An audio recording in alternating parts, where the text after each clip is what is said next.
Estamos aqui diante de mais uma passagem que é a manifestação da graça de Deus, conversando com uma cultura que precisava sobreviver à própria basicalidade. Não tem a ver com um pensamento de Deus, que Deus concorde com isso. É Deus dialogando com aquilo que as pessoas conseguiam compreender na sua basicalidade. A gente sempre tem de lembrar.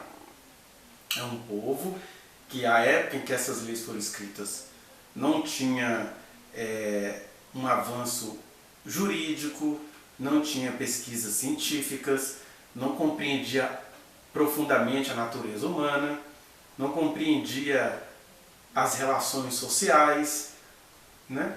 Tinha conhecimentos médicos, matemáticos, mas os conhecimentos da estrutura humana e das relações sociais era praticamente nulo, precário.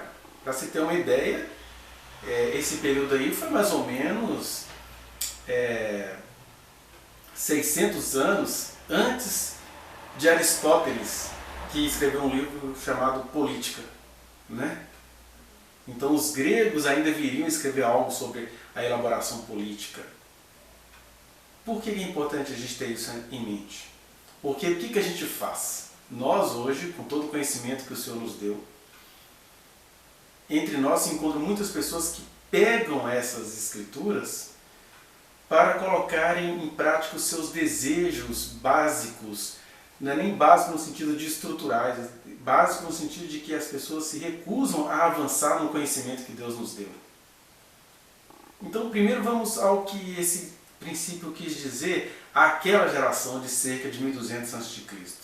Primeira coisa que a gente tem aí, por falta de meios elaborados para lidar com o filho rebelde, tinha que se recorrer à pena de morte. Segundo, é fato que existem seres humanos com uma estrutura perversa. Porque aqui diz o texto que o filho é desobediente, contumaz, sistematicamente desobediente. Existem seres humanos que vocês podem tratá-lo, que pode ser tratado da melhor maneira possível, que há algo rodando errado dentro dele, e aí você pode atribuir isso a perversões, a psicopatologias e até a interferências espirituais. Afinal, a gente está falando aqui sobre fé, e nós sabemos que algumas pessoas, a gente não pode determinar quem sejam elas, algumas pessoas foram até feitas pelo diabo. Isso é uma longa discussão, mas elas estão entre nós.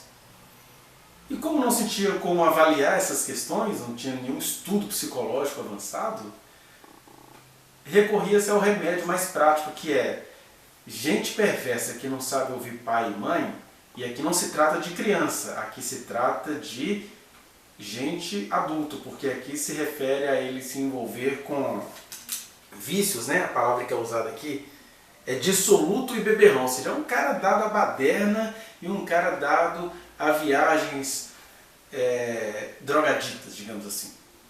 Então trata-se de alguém que tem consciência e que até os conselhos, as recomendações do pai são pegos por esse alguém para usar de maneira perversa.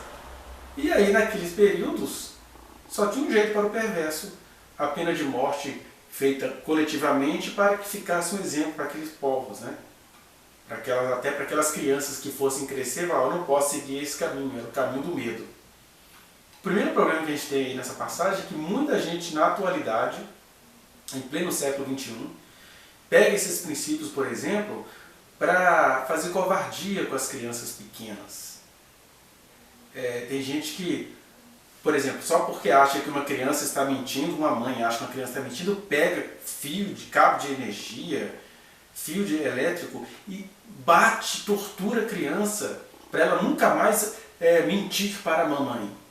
Eu fico assim, se essa mulher tomasse um soco na boca toda vez que ela mente, será que ela ficaria satisfeita? Porque ela acha que ela, no alto dos seus 70 quilos, tem o direito de quebrar uma criança todinha porque ela acha que a criança está mentindo para ela, e ainda que fosse verdade, não é assim que você vai arrancar uma verdade de uma criança, né?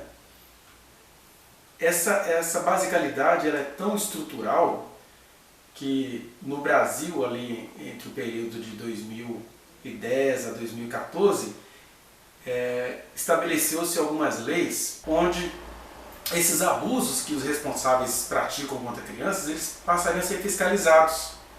E trata-se de abusos, de tortura, de covardias mil que até hoje acontecem. Aí as pessoas da oposição fizeram o quê? Começaram a chamar isso de lei da palmada. Quando você vai ler a lei, não tem nada que proíba a palmada, aquelas relações básicas que podem acontecer em cada família. O que se estava falando ali era contra essas torturas, era contra o apedrejamento de crianças, para ficar como exemplo, sendo que aqui nem se trata de criança, que se trata de uma pessoa que tem consciência, que é dissoluta e beberrona, ou seja, uma pessoa entregue à baderna, com toda a consciência que ela tinha, não era criança. Mas aí pessoas se revoltaram, agora eu não posso educar meus filhos. O que é educar os filhos que eles estavam dizendo? Não posso mais bater, não posso espancar. Tem aquele mito social, né, que se eu não bater, a polícia vai bater, então a pessoa acha que educar é espancar. E ainda tem aquela coisa, não porque aconteceu isso comigo, eu nem me tornei uma pessoa má. E aí a pessoa nem percebe que é fato que ela não se tornou uma pessoa má, mas ela se tornou uma pessoa medrosa, uma pessoa amedrontada, uma pessoa medíocre, uma pessoa que não conseguiu ter muitos horizontes em nome dessa suposta submissão imposta, né? Então, primeira coisa, embora existam seres humanos perversos, e essas perversidades elas vão se revelando na juventude, daí o cara se dissoluto e beberrão, graças a Deus que a praticidade dessa lei, o pragmatismo dessa lei, não vale mais para a nossa geração.